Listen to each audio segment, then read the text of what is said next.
Well, hey there. Welcome to Fashion Radio, where we bring you more than just fashion. I'm Cindy Galley, editor-in-chief of Fashion Magazine, and we are coming to you today from Orange County, the OC, in sunny California. With us today, we have Christy Mireles. She is an incredible woman who's got an incredible, powerful story. Christy, welcome. Thank you. I'm glad to be here. Oh my goodness, I can't believe you're here.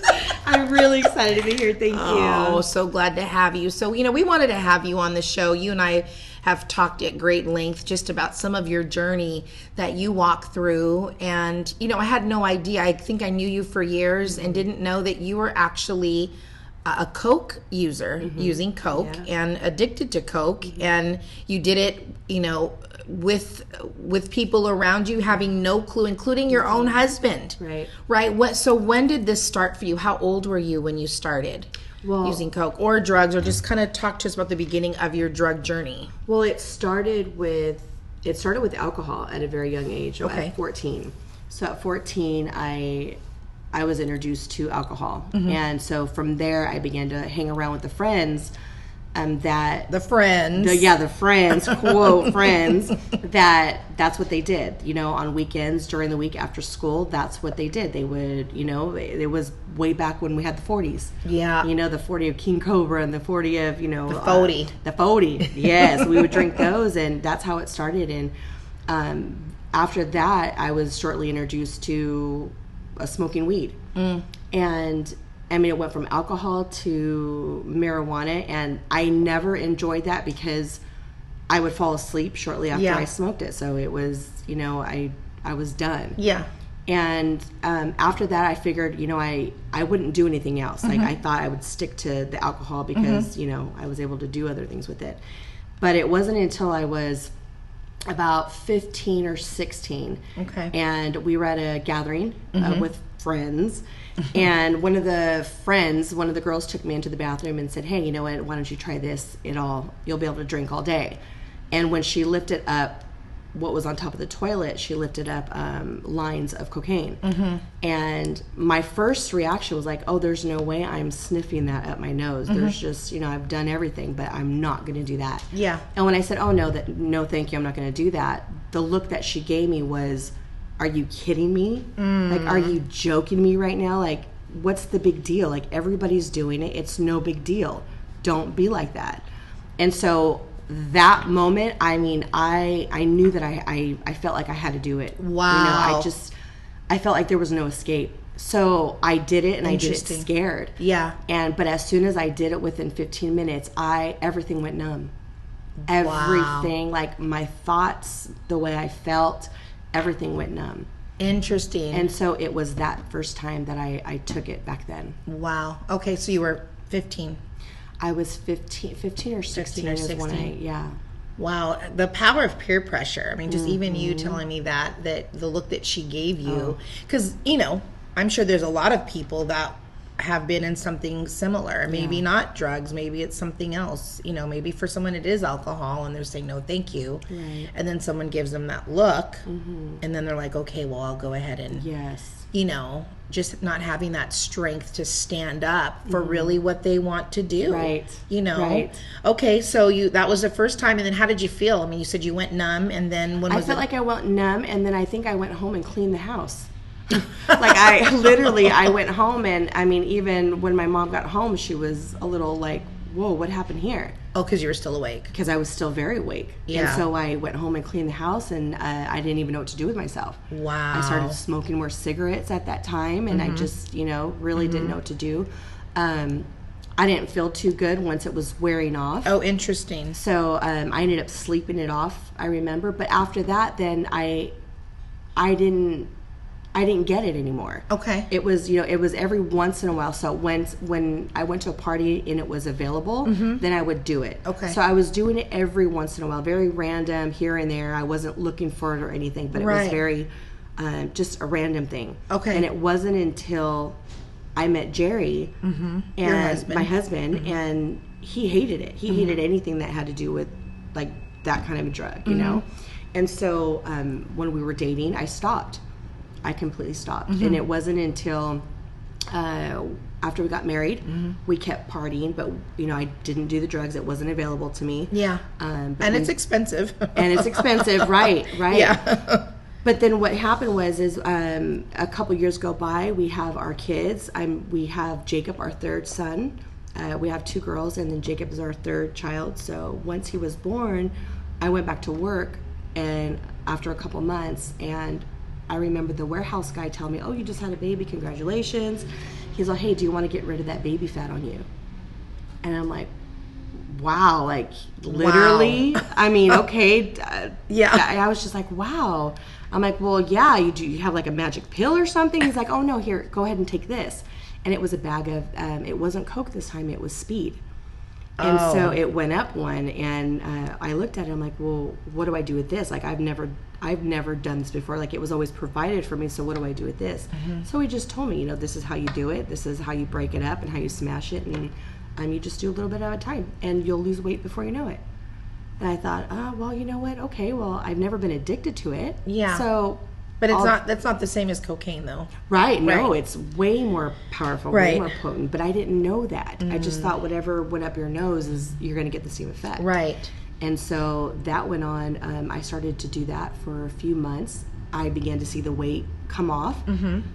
I knew that I had to act as normal as possible, so nobody knew about it. Like, I didn't hang around with anybody that did it, so I was only getting it through that one supplier, which was our warehouse guy. Interesting. From work, yeah. Wow. And so I continued to do it for a couple months, and it there was one point where he wasn't coming to me and giving it to me like he would on a normal, like here's for the weekend, or here's whatever. And was it free? It was free, yeah. He was just giving it to me like on Fridays for the weekend. And so finally, the day that I went to him and said, hey, do you have any of that stuff? He said, oh yeah, but you have to pay for it. And so I thought that was kind of weird. Like, wow, okay, well, I wasn't paying all this time, but now I'm going to pay. But okay, I'll pay for it. Yeah. And so I began to buy it by the 20s. Wow. And it would last me, probably a couple weeks. Okay. And then I'd go back and go for another. And then before you knew it, it just spiraled into... You needed it. A 7-year addiction. 7 years addicted. Yeah. Wow. Hidden, yeah. Oh my goodness. So at that time, was your son still a newborn? Yeah, Jacob was only a few months old. He was about 3 or 4 months. I didn't feel like it was affecting me as much. It wasn't until he, I think, turned like 5, 6, or what happened in the middle of that is when I knew that I was getting addicted. Yeah. I started to cry out to the Lord. I didn't know what to do. Yeah. And so I'm like, this is not, like, I can't go a few days without doing this. This is not good. I'm starting not to feel good. I'm starting to forget things. Like, something has to happen. Now, how many years were you into it at this point? 7, 6, 5 years. Maybe 4.5 years. Wow. So 4.5 years, and I'm like, I can't do this anymore. It's dark. It's disgusting. I'm starting to feel gross about it. Like, I'm not feeling good about it anymore. Things are happening to my body that I don't like. I mean, I'm starting to see things, and it just started to get really dark. Sure. And so around the 4-year mark is when we ended up getting pregnant with Josh.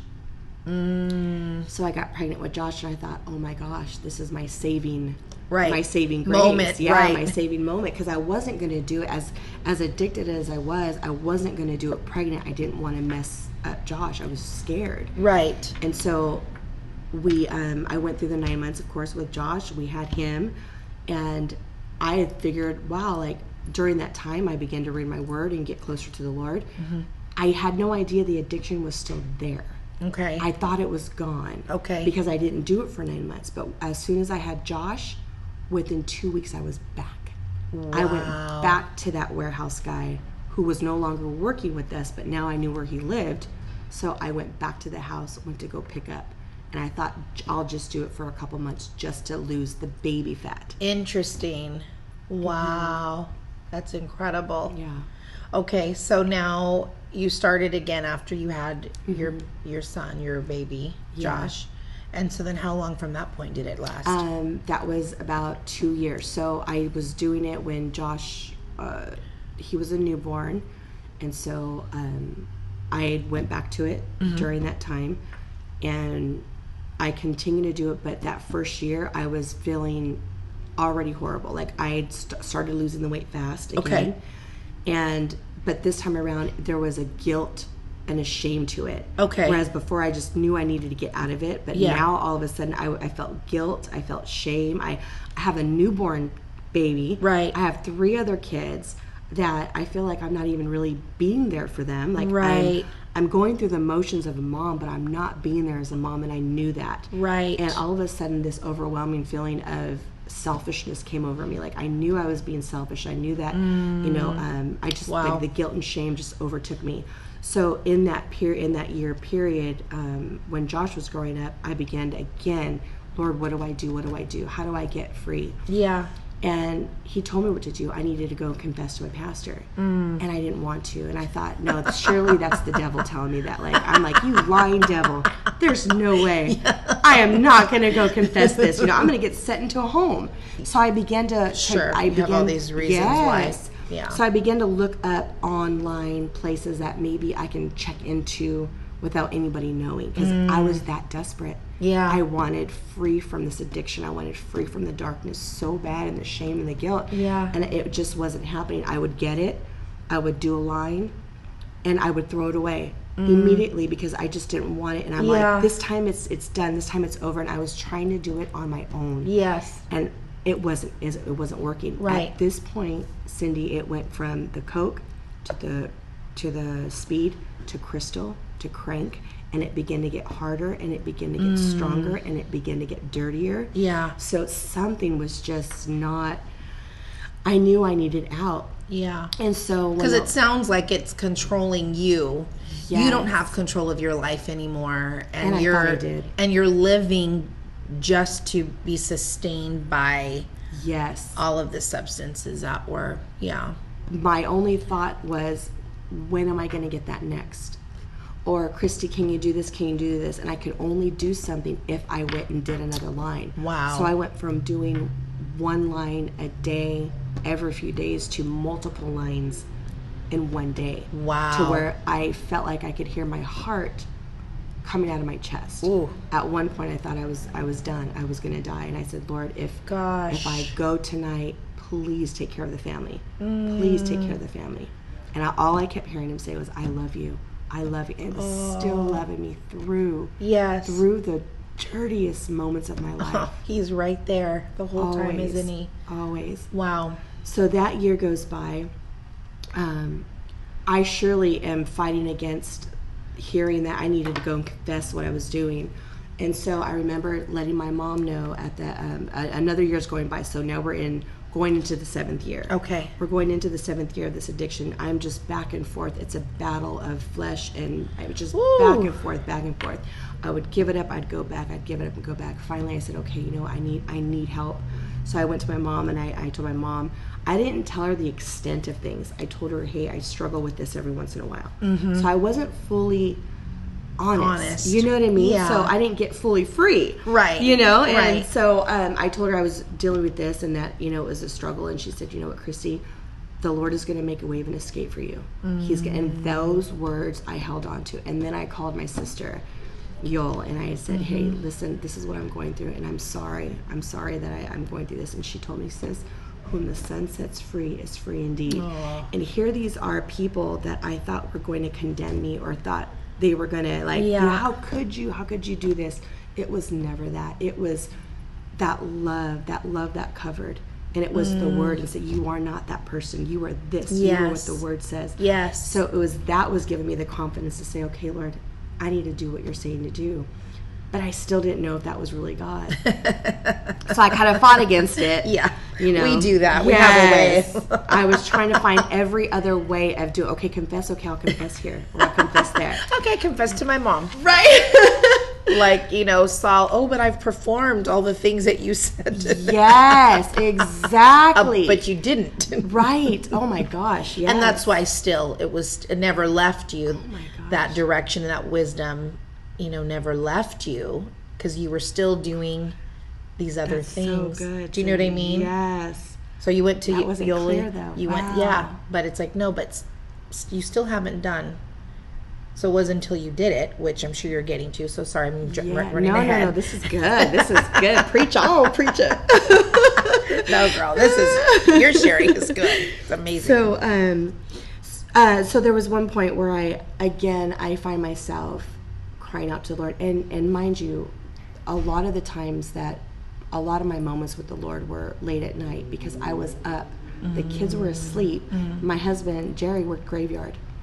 So while he was at work at wee hour in the morning, I was up at all hours of the morning, studying the Bible, hearing the Word of God, praying, asking the Lord. It was year after year of building my relationship in the middle of my mess. Yeah. So finally I said, okay, Lord, you know what? I need you to show me what to do, and I'll do it. Just show me what to do. Whatever you tell me, I'm going to do it because I know you're giving me this boldness to do it. I just want to be free from this. I had before that I had started level 1.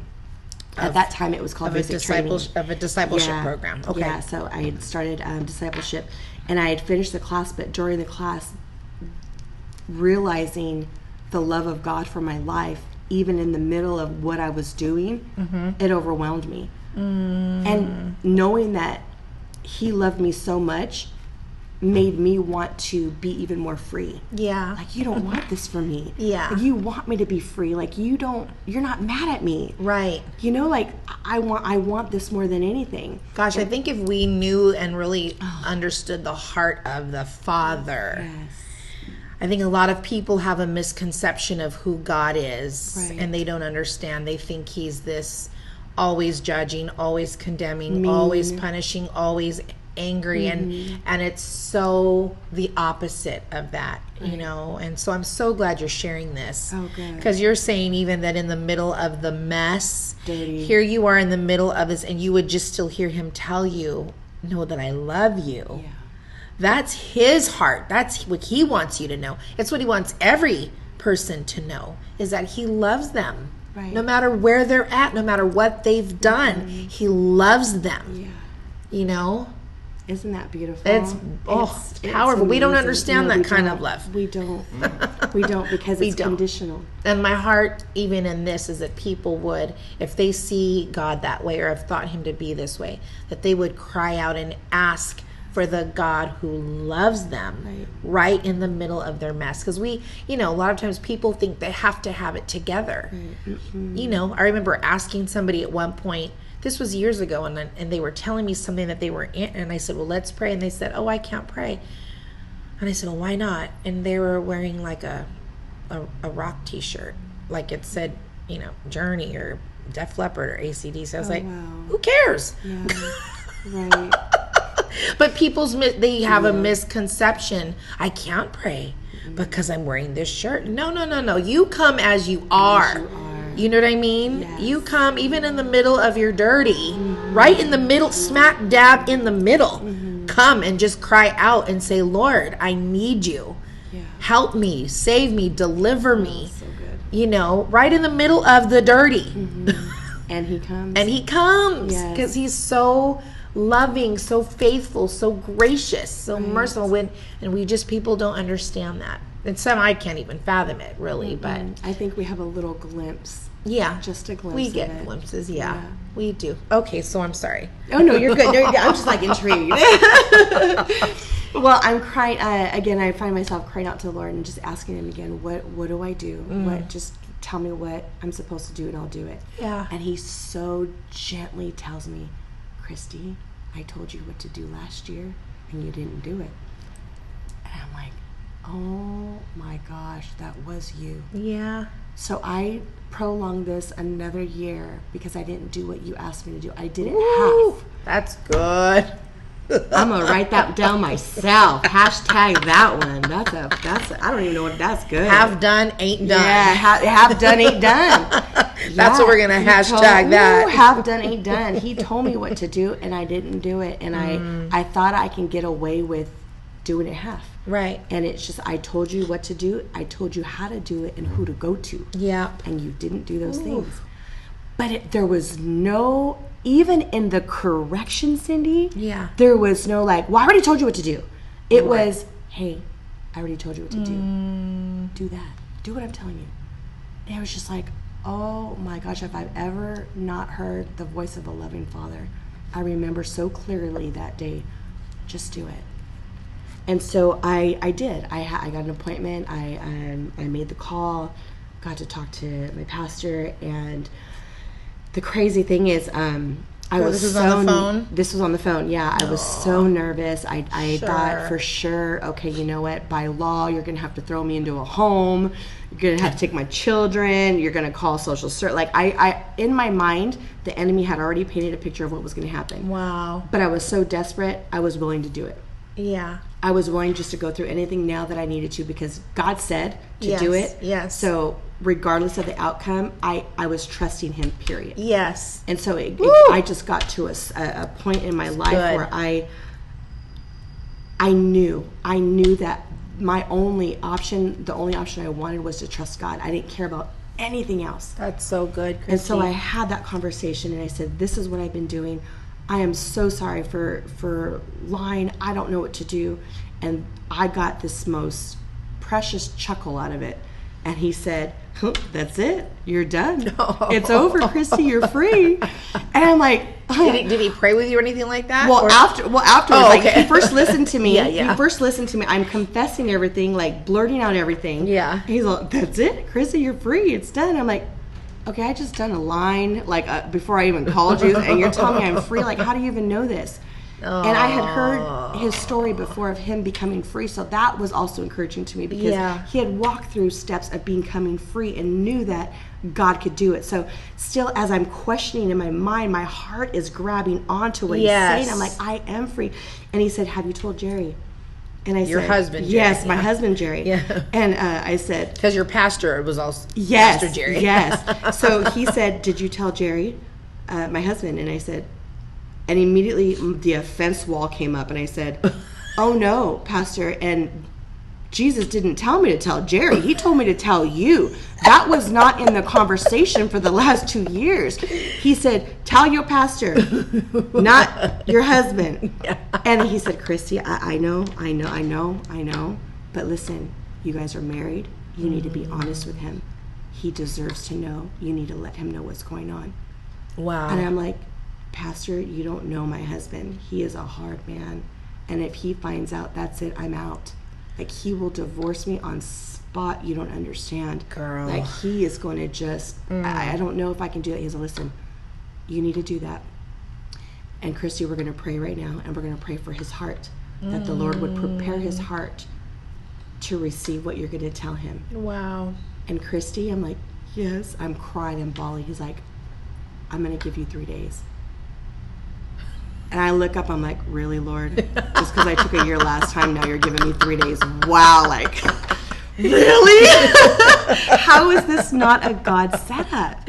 Yeah. And so I'm like, 3 days? Goodness gracious. So I'm like praying at like everything I can. Like, even though Pastor prayed, I'm like, okay, of course I wait till the 3rd day. Yeah. I waited. Hard. It is, because I'm like thinking, okay, so I start packing now? Do I start like, putting my, either he's going to, kill me, or I'm going to be sitting at home. Something's going to happen. And so I felt free just by that confession of doing what the Lord told me to do the first time. Right. And I felt that freedom. Because that was your key to freedom. That was the key. Yeah. Was doing what God said That's to do. Good. Was that. A simple task. And it took me a year. Yeah. It took me a year. Are you getting that? I'm still getting that. Whatever he's asked you to do that. And that is your key and your gateway to the freedom that you've been asking for. So good. So good. Oh my goodness. So good. Yeah. So I did. I waited till the 3rd day, and Jerry, my husband, was lacing up his boots. I remember he was sitting on the side of the bed. Oh, gee. He's lacing up his boots. I'm nervous just listening to this. I'm like, my Bible is opened. I had prayed. I'm praying under my tongue, under my mouth, just muttering, Lord, here goes nothing. I trust you. And I start to tell him, I said, Jerry, I have to tell you something. I know you're going to work. I know you got to go, but I need to tell you this before you go. And I said, I've been lying to you for 7 years.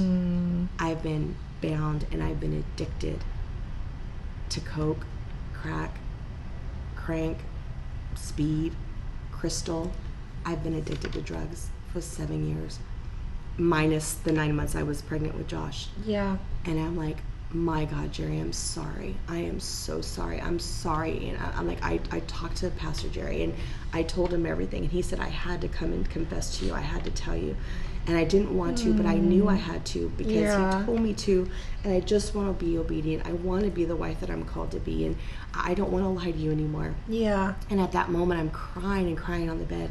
And I feel Jerry's hand go on my back and up to my neck. And I thought, either he's going to snap my neck real fast and I'm going to be done. Girl. Or he's going to just cover me with the pillow and just something. Again, I'm telling you, the enemy was just telling me all these things. Even while I'm being set free, the enemy's still trying to tell me, no, you're not. No, you're not. No, you're not. Yeah. And so his hand goes up my neck and I thought, okay, here goes. And he pulls my head up to him and he said, oh my God, babe, are you okay? Oh. And I look at him and I said, did you not just hear a thing I said? I've been lying to you for 7 years. I've been addicted to drugs. I have wasted thousands of dollars. I am sorry. He's like, I don't care about that. Are you okay? I'm like, well, right now I'm okay. Yeah. But I've been addicted. He's like, look, babe, he's like, we're going to get through this. We're going to get through this. He's like, I don't know how, but we're going to get through this. We're just going to get through this. Wow. And I thought, what? He's like, I got to go to work. And so he left. The kids are asleep. And immediately I fall to my knees. And I thought, my God, what was that? Yeah. What in the world was that? And now I look back and I see the grace of God. Yeah. Literally just covered and filled and overwhelmed. Like the Lord prepared Jerry's heart, just like Pastor prayed. Yes. That I wanted to give him that news. And he prepared his heart to receive. Yep. Not good news. Right. Wow. So that happened. And then I thought, okay, like the next few days, I was just literally high on Jesus now. Yeah. I mean, I'm not feeling the come down, which is weird because at this point I would start to come down from it, and nothing was happening. But I'm like, what's going on here? So it was already the third day on a Friday that I would normally go and pick up. And I'm on my way to work and I'm thinking, okay, Lord, I'm trusting you in this. I'm trusting you in this. I'm on my way to work. And at this time, towards the end of the 7th year of me being addicted, I established a relationship, believe it or not, with the drug dealer's girlfriend and the drug dealer. And I would start telling him about Jesus because he was changing my life from the inside out. It wasn't on the outside, but it was from the inside out. And I would tell them that they don't have to live like this and we don't have to keep doing this. Well, anyways, the girlfriend called me hysterically crying on the way to work. And she's crying and she's telling me, Christy, it's over. He just got thrown into prison for 10 years. What are we going to do? And I said, wait, what? And she said he just got caught on grand theft. And he got thrown in. She's like, it's all over La Puente News. It's all over the Channel 7 News. She's like, what are we going to do? And as soon as she's talking, it's like I blacked out. But as I blacked out, I'm driving. And I see this vision of my hands like this, tied together with chains, and my hands just went like this. And the Lord said, it's done. Yeah. It's over. Yeah. And I began to laugh and cry in this moment. And she's like, are you laughing right now? I'm like, yes, Vivian. You know why?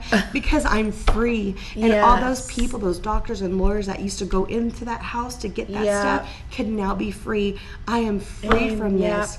That's Unfortunately, I've never talked to her after that. But that, I never looked back. Yeah. Never again did I go through a withdrawal. Did I ever go back to it? Did I ever crave it? Ooh. The Lord instantly delivered me. Oh man, that's so powerful. I'm like in tears. I just want to cry right now. Can I? Yeah. There's probably people that are out there even today as we speak that are going through something similar. What would you say to them? There are people that that are dear to me that maybe took a wrong hit that no longer live. They didn't have the victory story that you have. And it's not a guarantee. People always think, well, there's always tomorrow, but there's no guarantee, there's no promises for tomorrow, it's just for today.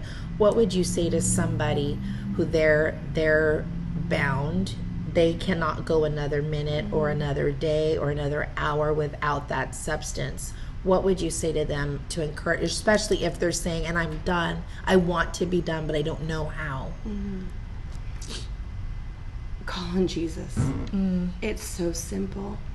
It doesn't seem like something like that can do anything, but he is the only one that can take care of this. He's the only one that can fill that void. He's the only one that can do what we need, what our heart needs. And even in that addiction, it's calling out to Jesus. It's the only thing I knew what to do, and it's the only thing that set me free was to just get in your place, get alone with the Lord and say, I need you.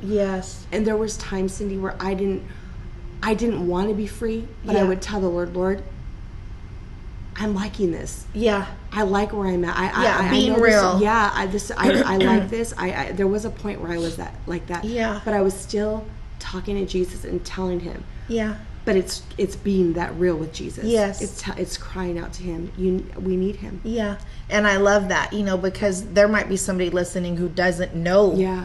They've never ever walked with the Lord. They've never opened up the Bible or anything like that. But it's no different for them. It's not. They can still. I've heard stories of people in the bathroom. So good. And then saying, Jesus, if you're real, help me. And then there he comes in the middle of them being high or puking in the toilet, from a bad hit or whatever. And so I love that. That's so powerful. Just listening to your story, I'm thinking just about a lot of the youth that look at a lot of these, popular shows, and that shows, the glamorous side of the drugs, and that it's sexy and that it's what everybody's doing. But there's a very dark and ugly side that you don't see on TV. But yet, if people who have died from those addictions, like Whitney Houston or even Prince, he was addicted to prescription. Amy Winehouse. I mean, talk about a life snuffed out early, super talented. And yet, could not live without her drug addiction. I mean, we could probably, Michael Jackson. I mean, the king of pop, I mean, it's just, so people don't see the ugly side.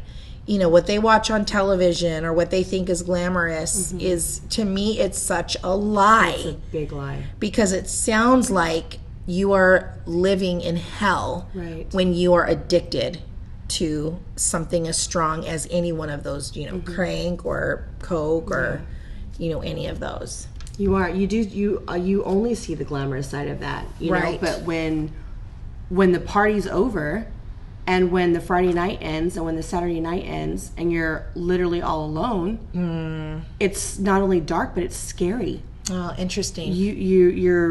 It's frightening. Not knowing if you're going to live another day.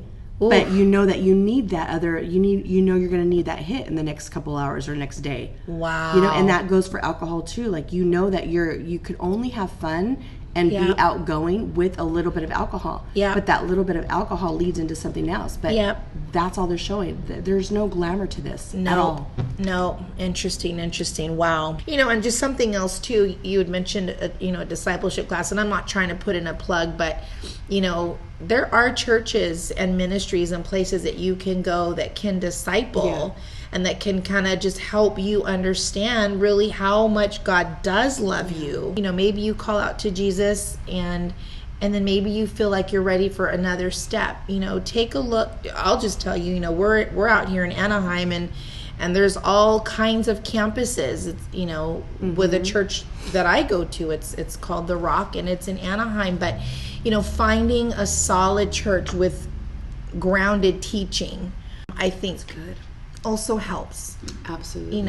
It just kind of helps take you to that next level once you've made that decision and once you've called and cried out to the Lord. Absolutely. So, man, and I just thinking of some of the things that you were talking about, when you took that first line of Coke, in the bathroom, and I was thinking, man, nothing that's done wrong is ever done out in the light. She's offering it to you, lifting up the toilet and all that, you know what I'm saying? And so you're in this dark place in the, small little nasty bathroom, you know what I'm saying? And so, I just think about some of those things when those dark moments or opportunities come, they appear as opportunities, but it's just, I don't know, I just was kind of thinking about, like, why are those things always done in the dark? Isn't that crazy? Yeah, in the dark, in the corner with the door closed. Yeah. And I do remember, and I'm sure my mom may or may not like me sharing this, but, we grew up, our home, we had pot in the home. We grew it in our backyard. Wow. So for me, every weekend was that. It was parties. It was smoking weed. Not me, but my family, my mom and my dad. And I remember, walking in on her doing a line of coke in her room. And I guess the look on my face, because I was probably 10, 11, 12. For her, that's what did it. But it was also the Lord. Yeah. That was the one that rescued her out. And so it's his name. There is no greater name. The name of Jesus is the name above all names. Yes. You just call out on that name. People have been healed by that name. People have been set free by that name. That's right. And so if you want freedom, call out on that name. Yes. And, we would love to hear from you, just to hear your story and just sharing with us, anything miraculous, maybe that has come out of listening to this podcast. Is there anything else that you want to say, Christy? My goodness, it's been so good having you here. Thank you. It's been fun and it's been amazing. And we go back to the simple things of crying out to the Lord in every situation. That's good. We're every situation, in every situation, big, small, whatever we think it is. And that's good. What? God is not mad at you. Yes. God is not so mad because a lot of times we won't come to God because are you going to go to someone that's mad at you and you're going to confront them? Most of the time, no. We don't go to God because we think He's mad at us for the things that we do, the little things and the big things. But it's a constant, Lord, I'm surrendering to you. Lord, be with me. Lord, I need you. It's a constant. Yes. And you find freedom in that. That's right. Well, thank you so much. It's been wonderful having you here and listening to your story again, just being touched by the love that God has for every one of us. Amen. And we'd love to have you back. All right. Different topic. Maybe hashtag half done ain't done. Yes. I love that. But if there's something that God is asking you to do, I love that. Do that. Yeah. And do it good. Yeah. Give it the 100 because 99% ain't done.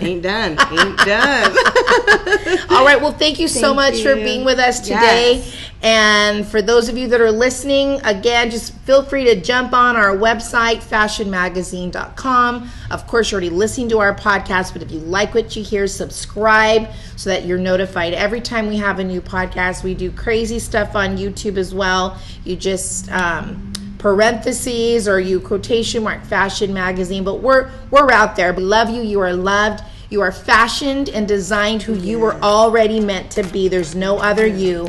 So until next time, have a great week.